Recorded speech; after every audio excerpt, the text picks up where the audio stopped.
Hey guys, and welcome to The Doctor's Lounge. Come On In. Today we have a very special episode of The Doctor's Lounge. We're going to be talking about Advanced care planning and what an advance directive is. So we talked about it in the last video, planning out your short-term and then long-term healthcare goals. The long-term may look like what can be done more towards the end of life, can even plan out death to really put down what's important to you and really empower yourself and advocate for yourself in the medical system. you as a patient get an opportunity to very clearly state both to the medical people as well as to your own family and friends what you'd want and what you wouldn't want in certain situations. Mm-hmm. So we're going to do my advanced care planning. This is not legally binding.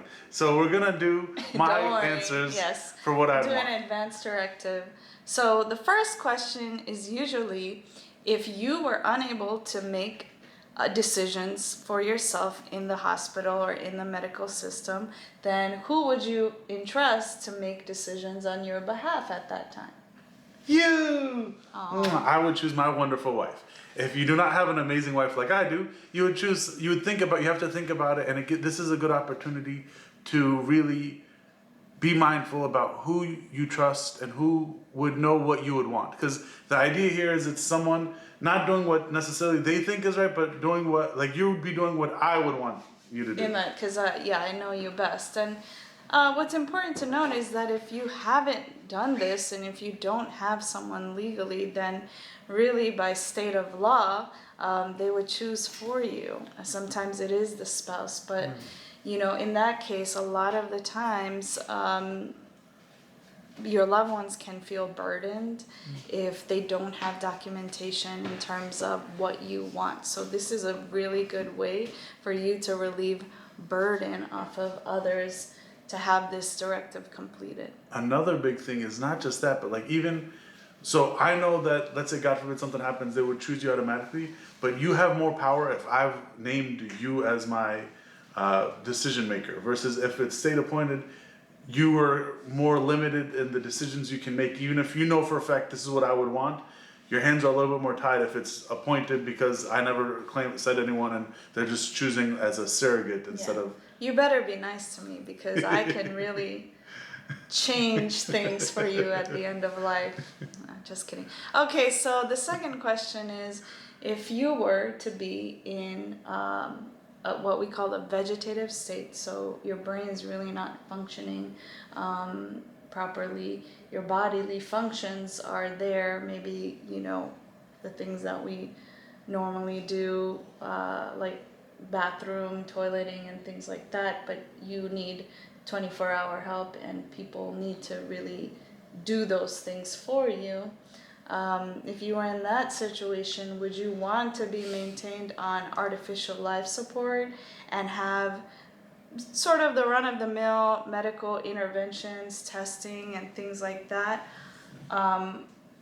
Would you want to be sort of continued through that? If it's me, and obviously it's not fun imagining these situations, but I'd want to focus on comfort. It's both for me, being there, seeing what it's like and seeing what's going on firsthand. I know that's what I would want, but then also just as an overall thought process, I would want to focus on my comfort over on... Yeah.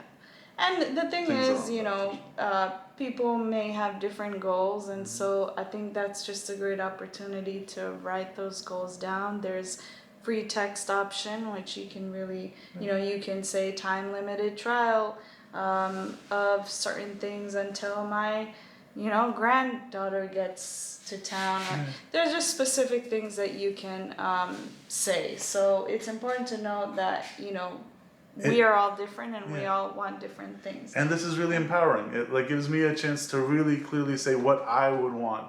Yeah. So, that way I can feel confident that my wishes will be followed, even if I can't physically say, don't do that or do that, And then the third thing is if you were if you had a terminal illness, what would you want your life to look like then? And I think the answer depends. It depends. Right? I mean, it depends. It depends. Yeah. It's a case by case basis. Exactly. But it's usually now advanced directives may ask additional questions and things about quality of life and what that means to you, what's important to you, organ donation, funeral questions. So there's additional things, but you can even have one drawn up by a lawyer.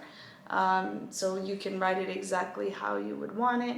And what's important to know, there's a medical advance directive, and then there's also the financial advance directive, which are two separate things. So this sounds like these are all questions. If anyone who's watched the video now, like you people, wonderful people are, since you've seen the things, you can start thinking about it. But I feel like it's very important because of all the nuance and detail. These are conversations you can have at your physician's office, your primary care doctor, or any doctor you trust, and fill this out with them. And then, but for it to be legally binding, what are the qualifications? What do you need? How can it count? Under Maryland state, you just need 2 witnesses witnessing your signatures. So, but it does vary state by state. And you can just talk to your provider and they can tell you a little bit more. And I think it's important to realize like these are things that they're so beneficial because if you start planning, thinking about it and doing it ahead of time, it allows for kind of protection in the like God forbid situations. Like, oh, God forbid this happens. Well, at least you've thought about it. So mentally you kind of know what you want. Your family would know what you want. So if something happens, you have documentation. Discussion. You have documentation and they know like, oh, we had this conversation. He told me he would or wouldn't want whatever. Yeah, exactly. So, with that being said, hope you learned something. And if you did, then and you want to give to charity, just hit the like button, hit subscribe. It's a free way to give to charity. All of our proceeds go to helping fund women in education. So, thanks. Till next time. Bye. Bye. Hasta la vista, baby.